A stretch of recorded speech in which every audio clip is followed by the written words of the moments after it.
dreamers, we talked about the importance of using dreams as tools for a better understanding of ourselves, for dealing with and solving problems in our waking life, as a way to increase creativity and productivity, as a means of enhancing relationships, obtaining career advice, and also learning health issues. So what happens when we sleep at night? What does it entail? When we go to sleep at first, we move from the totally waking consciousness or beta stage to the alpha stage. This is where we find certain hypnagogic images appearing, sometimes very vividly. From the alpha stage, we go into a little slumber and the brain registers theta waves. This is the stage where the most dream activity takes place.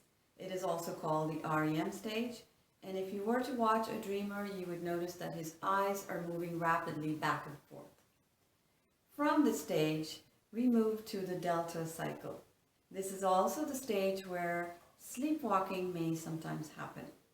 I was once told a story of a young girl who would wake up at night, climb out of bed, walk to her toy box, play with her toys, and when she was done, stack them neatly back into the box and climb back into bed.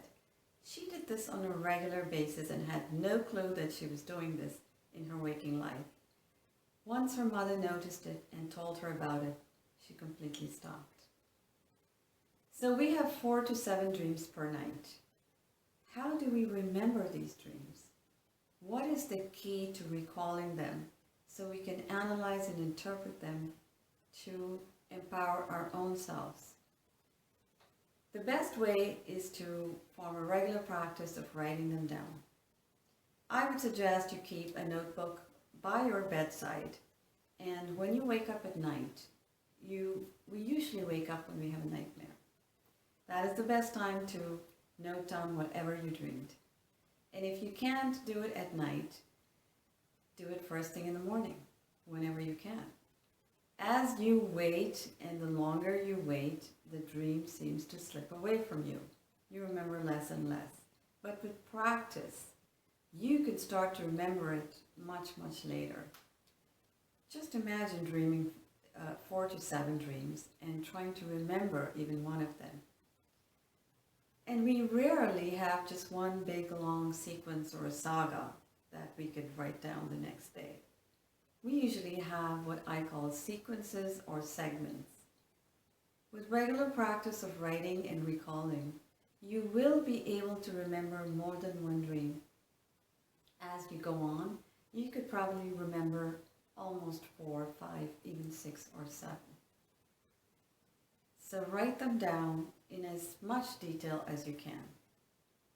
Put down the date. Put down whatever you can remember. If it's a dog, if it's a house, if it's a car. Write down the color. Write down your emotions. How you felt during the dream. What were the other people in the dream? What was the action? What was the background? What was the foreground? Even numbers mean a lot. You get messages. Every word you dream of is important. When you write it down, you may not think it's important because it may seem silly, but when you get into the practice of analyzing it, and that is the importance of writing it, you can always go back and review it and see what it means.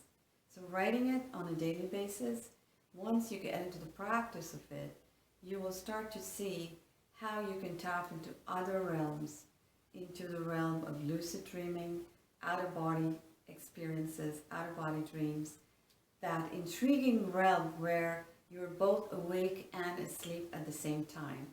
You can actually see old friends, meet new ones, strangers, meet with past souls, even seek your past life, see glimpses of your past life, sometimes images that ring a bell in your waking life and connect the two together. You can even take a peek into the future. So writing is a very important part of dream recalling and interpretation. And I honestly think that whenever you get started, a journal is a must. If you can write anything down in the journal, it will mean a lot to you as we go forward in trying to learn symbology, numbers, and meanings. And in my next segment, we will talk more about dream meanings.